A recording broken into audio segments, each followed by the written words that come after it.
First lecture of SL hunting. So इस lecture में हम देखने वाले हैं एसएल हंटिंग कॉन्सेप्ट को, समझेंगे कि एसएल हंटिंग कॉन्सेप्ट होता क्या है और इसका मतलब क्या है। तो सबसे पहले अगर आपको एसएल हंटिंग कॉन्सेप्ट को समझना है तो सबसे पहले आपको यहाँ पे ट्रेडिंग को समझना पड़ेगा कि व्हाट इज ट्रेडिंग, ट्रेडिंग होती क्या है। तो अगर हम यहाँ पे ट्रेडिंग की बात करें तो जैसे आप देखिए कोई भी स्टॉक या फिर कोई भी किसी भी चीज को आप यहाँ पे बाय करते हो एंड सेल करते हो एक दिन के अंदर, तो वो होती है ट्रेडिंग, ठीक ना।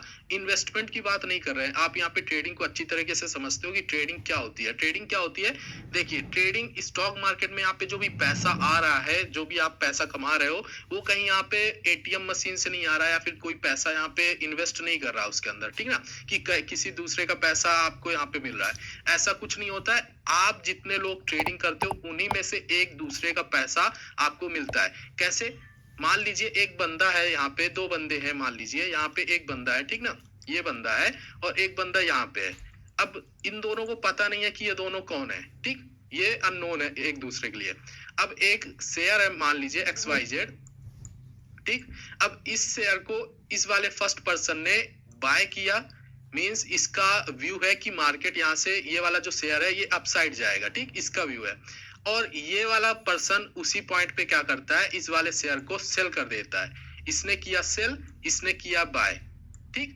अब यहाँ पे शेयर अगर नीचे जाने लगा तो किसको फायदा होगा, इस वाले पर्सन को फायदा होगा, और ऊपर जाने लगा तो इस वाले पर्सन को फायदा होगा, फर्स्ट पर्सन को। ये है फर्स्ट पर्सन, ये है हमारा सेकंड पर्सन, ठीक। तो ऊपर जाने में फायदा किसको है, फर्स्ट पर्सन को है, नीचे जाने में फायदा किसको है, सेकंड पर्सन को है। और अगर मान लीजिए ये शेयर नीचे जाने लगा तो इसको क्या होने लगेगा, फर्स्ट पर्सन को इसको होने लगेगा लॉस और इसको होने लगेगा प्रॉफिट। सेम चीज आप अपोजिट भी कर सकते हो, वाइस वर्सा, ठीक ना। तो यहाँ पे ट्रेडिंग का मतलब है कि जितना ये वाला पर्सन, एक पर्सन लॉस करेगा, जैसे कि अभी ये वाला शेयर नीचे जा रहा है और इस वाले पर्सन को लॉस हो रहा है अगर 10 रुपए का, तो यही चीज इस वाले पर्सन का यहाँ पे प्रॉफिट हो जाएगा, ठीक। क्योंकि इसके डायरेक्शन में ये वाला शेयर जा रहा है, नीचे जा रहा है, इसने भी नीचे के लिए यहाँ पे पैसा लगाया हुआ है, तो इसको यहाँ पे प्रॉफिट होगा। कितना प्रॉफिट होगा, जितना ये वाला पर्सन लॉस करेगा, मतलब अगर 10 रुपए का लॉस करता है ये वाला पर्सन तो इसको 10 रुपए का प्रॉफिट होगा। तो ये होती है ट्रेडिंग। ट्रेडिंग में कोई ऐसा नहीं है कि कोई एक बहुत अमीर आदमी है तो वो अपना पैसा आपको दे रहा है, ऐसा कुछ नहीं होता। जितने भी लोग ट्रेडिंग करते हैं वो आपस में एक दूसरे का लॉस करते हैं और एक दूसरे को प्रॉफिट देते हैं, इस तरीके से ट्रेडिंग होती है। ओके, सो अब समझते हैं एसएल हंटिंग को कि एसएल हंटिंग कॉन्सेप्ट होता क्या है, ठीक ना। सबसे पहले अगर आपको एसएल हंटिंग को समझना है तो हमने ट्रेडिंग की बात कर ली। अब यहाँ पे एसएल हंटिंग के मतलब को समझिए। एसएल का मतलब होता है स्टॉप लॉस।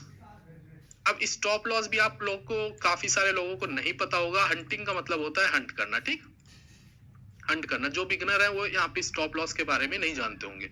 अब स्टॉप लॉस क्या होता है, बेसिकली अगर आपने 10,000 रुपए लगाया हुआ है मार्केट के अंदर, तो इस पैसे का कुछ पार्ट आप यहाँ पे स्टॉप लॉस सेट करोगे। मतलब कि अगर इस वाले जो इन्वेस्टमेंट है आपका 10,000 रुपए, इसमें अगर आपको 1,000 रुपए का लॉस देखने को मिल गया तो आप अपनी पोजीशन यहाँ पे काट दोगे मार्केट के अंदर, मतलब आपका लॉस यहाँ पे बुक हो जाएगा। और ये पैसा कहाँ चला जाएगा, ये पैसा चला जाएगा अपोजिट पर्सन पे, ठीक ना, जो भी यहाँ पे आपके अपोजिट में काम कर रहा है। तो लॉस, स्टॉप लॉस क्या होता है, बेसिकली किसी भी पर्सन की ऐसी एक लिमिट, ऐसे एक लॉस की लिमिट जिससे वो अपना यहाँ पे जो पोजीशन हो यहाँ पे एग्जिट कर दे मार्केट के अंदर, ठीक ना, ट्रेड को अपना कट कर दे, वो होता है स्टॉप लॉस। हंट करना होता है बेसिकली हंट करना, ठीक, शिकार करना।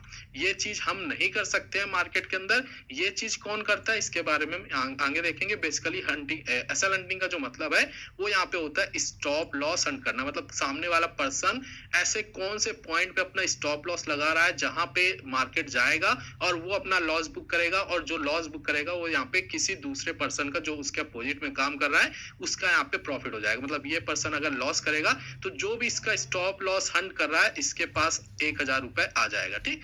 तो ये होता ही है बेसिकली एसएल हंटिंग। बहुत ही सिंपल मीनिंग में मैंने आपको बता दिया। ओके, सो अब नेक्स्ट टॉपिक हम देखते हैं कि एसएल हंटिंग बेसिकली होती किसके साथ है और करता कौन है, ठीक ना। तो आपने नाम सुना होगा रिटेलर का, बेसिकली टर्म यूज किया होगा रिटेलर का, एंड इसके बाद आपने एक नाम सुना होगा स्मार्ट मनी का। तो इन दोनों के बारे में भी हम यहाँ पे डिस्कस करेंगे कि स्मार्ट मनी क्या होता है, रिटेलर कौन होता है। रिटेलर होता है बेसिकली हम जैसे आम लोग जिनके पास कम कैपिटल है या फिर जो एक नॉर्मल पर्सन है जो मार्केट में जस्ट आया हुआ है, ठीक ना, तो वो सब होते हैं रिटेलर। स्मार्ट मनी कौन होता है? स्मार्ट मनी होता है एफआईआई, जो कि इंस्टीट्यूशनल ट्रेडर्स होते हैं, डीआईआई, ठीक ना। इन सबको आप यहाँ पे बोल सकते हो, बिग मनी बोल सकते हो, ये सब इनके सिनोनिम्स आप बोल सकते हो। एफआईआई डीआईआई होते हैं, ठीक ना, इंस्टीट्यूशनल ट्रेडर्स होते हैं। या फिर आप कुछ इस तरीके से कह सकते हो कि बिग मनी होते हैं, मतलब इनके पास बहुत ज्यादा पैसा है, तो ये अपने हिसाब से मार्केट को अपने डायरेक्शन में, अगर ये मार्केट को नीचे ले जाना चाहते हैं तो नीचे भी ले जा सकते हैं, और अगर ये मार्केट में बाइंग करते हैं तो मार्केट यहाँ से बहुत ज्यादा ऊपर भी ले जा सकते हैं, ठीक ना। तो इस तरीके से ये काम करते हैं। अब ये क्या करते हैं, देखिए, अब ये जब बिग मनी काम करता है यहाँ पे मार्केट में, तो उसको चाहिए होता है स्टॉप लॉस। स्टॉप लॉस क्यों चाहिए होता है, ये भी हम यहाँ पे समझ लेते हैं। देखिए, मान लीजिए आपके पास एक मार्केट है, आपके पास एक मार्केट है बेसिकली, जिसे आप यहाँ पे ऑपरेट कर सकते हो, जिसे आप चला सकते हो, ठीक ना। तो यहाँ पे मैं नए पेज में एक्सप्लेन करता हूँ। देखिए, आपके पास एक मार्केट है, स्टॉक मार्केट, जिसे आप चला सकते हो। अब लेट्स से कि यहाँ पे मार्केट ऐसा कुछ अभी प्राइस एक्शन बना हुआ है, ठीक ना। अब यहाँ पे अगर आप मार्केट में बाइंग करते हो, 1,000 रुपए लगाते हो, यहाँ तक मार्केट आ चुका है, यहाँ से मार्केट यहाँ तक आ चुका है, ठीक ना। अब यहाँ पे आप 1,000 रुपए इन्वेस्ट करते हो, अपना 1,000 रुपए इन्वेस्ट करते हो, तो मार्केट चला जाएगा यहाँ तक। तो इसमें आपको कुछ प्रॉफिट हो रहा है, कुछ आपको मिल रहा है क्या? यहाँ तक मार्केट आने में कुछ आपको मिल रहा है? बिल्कुल भी नहीं मिल रहा है। अब दूसरा पोजीशन एक बात करते हैं, दूसरा स्टॉक मार्केट की बात करते हैं। अब यही सेम प्राइस एक्शन बना हुआ है उसमें भी, और आप यहाँ पे पैसा लगाते हो 1,000 रुपए अपना, ठीक। लेकिन इसमें क्या होता है कि इसमें आपके अपोजिट में भी कुछ पैसा लगा हुआ है। कितना पैसा लगा हुआ है? लेट से 500 रुपए आपके अपोजिट में लगा हुआ है, ठीक ना।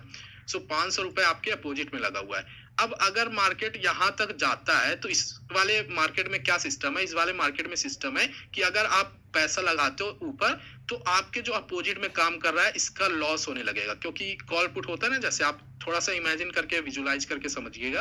तो इस पर्सन का लॉस होने लगा। कितना लॉस होगा? मान लीजिए इसको 200-250 के आसपास लॉस होने लगा, ठीक ना।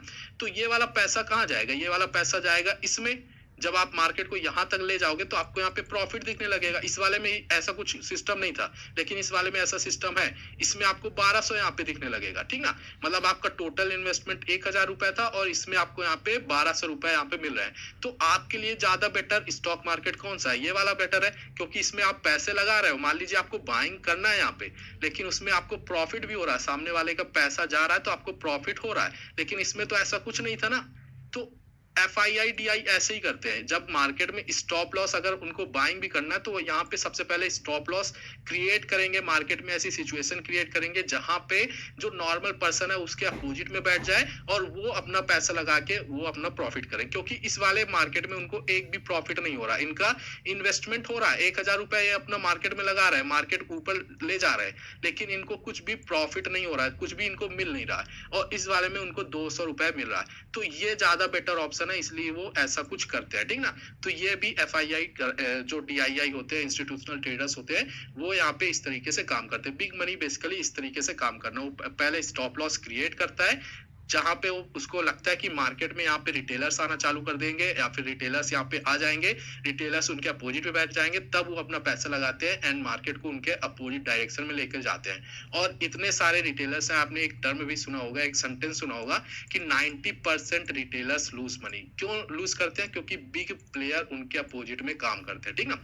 और ओनली 10% ट्रेडर्स मेक मनी। 10% में कौन आता है? 10% में आते हैं स्मार्ट रिटेलर्स, जो कि हम लोग हो चुके हैं, या फिर जो आप बनने वाले। तो इसी तरीके से जो आप यहाँ पे एसएलएनटिंग को सीखने वाले हो, अगर आप इसे सीख पाते हो, प्रैक्टिस कर पाते हो अच्छे से, तब आप यहाँ पे 10% क्लब में आने लगोगे, ठीक ना। और रिटेलर ये अपना लॉस ही करेगा, क्योंकि मार्केट में जो स्मार्ट मनी है वो इसके अपोजिट ही काम करेगा, और इसको पता नहीं कि स्मार्ट मनी कैसे काम करता है, ठीक ना।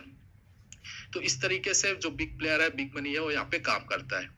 तो एसएलएनटिंग का मतलब सिंपल लैंग्वेज में अगर बात करें, तो सामने वाले को, जो रिटेलर है, उनको ऐसे ट्रैप करते हैं जो एफआईआई डीआई होते हैं, जिससे वो यहाँ पे किसी एक पोजीशन में बैठ जाएं, ज्यादातर रिटेलर्स, और फिर वहां पे वो अपना अपोजिट में पैसा लगाकर मार्केट को रिटेलर्स के अपोजिट डायरेक्शन में लेके जाएं, और उनका लॉस होगा तो उनका प्रॉफिट होगा। एफआईआई का होगा प्रॉफिट और रिटेलर्स का होगा लॉस, ठीक ना। इनका होगा प्रॉफिट, और जो यहाँ पे रिटेलर्स बैठे हुए हैं, इनका लॉस होगा। तो इस तरीके से एसएल हंटिंग कॉन्सेप्ट होता है। यही है बेसिकली एसएल हंटिंग। तो एसएल हंटिंग को जब आप यूज करोगे तो आपको समझना पड़ेगा कि रिटेलर्स कहाँ पे बैठ रहे हैं, किस तरीके की पोजीशन बना रहे हैं। जो नॉर्मल पर्सन है, जो यहाँ पे स्टॉक मार्केट को उस तरीके से नहीं देखता, जो यहाँ पे एसएल हंटिंग को नहीं यूज करता है, जो एसएल हंटिंग के बारे में नहीं जानता है, जो एफआईआई डीआईआई कैसे काम करते हैं उनके बारे में नहीं जानता है, वो पर्सन यहाँ पे कैसी पोजीशन मार्केट के अंदर बना रहा होगा किसी एक पर्टिकुलर पॉइंट पे, और उसके अपोजिट में यहाँ पे FII DII smart money big player कैसे काम करेंगे, कैसे पोजीशन बनाने वाले हैं, उसे आपको यहाँ पे जस्ट समझना होता है। और इसी तरीके से जब आप यहाँ पे अपनी एंट्री बनाने लगोगे तो एफआईआई जब एंट्री करेगा तो आपको एक शार्प मोमेंटम मिल जाता है। तो ऑप्शन बाइंग में आपको यही चाहिए कि एक शार्प मोमेंटम आपको देखने को मिल जाए 5 से 10 मिनट में, या फिर कभी कभी टाइम लग जाता है, तो उसके लिए आपको यहाँ पे थोड़ा सा एक्सपीरियंस चाहिए होगा, ठीक ना। कोई इतना ज्यादा टफ नहीं है, बस आपको थोड़ा सा प्रैक्टिस के साथ आपको मिल जाएगा। बट ज्यादातर ट्रेड्स आपके यहाँ पे 5 से 10 मिनट में कंप्लीट हो जाते हैं, ठीक ना। और शार्प मोमेंटम आता है तो ऑप्शन का जो प्राइस होता है वो काफी बढ़िया तरीके से बढ़ता है। तो ऑप्शन बाइंग में और क्या चाहिए, ठीक ना। तो इस तरीके से यहाँ पे एसएल हंटिंग को यूज किया जाता है। सो ट्रेडर्स, इस लेक्चर में इतना ही था। मिलते हैं नेक्स्ट लेक्चर में।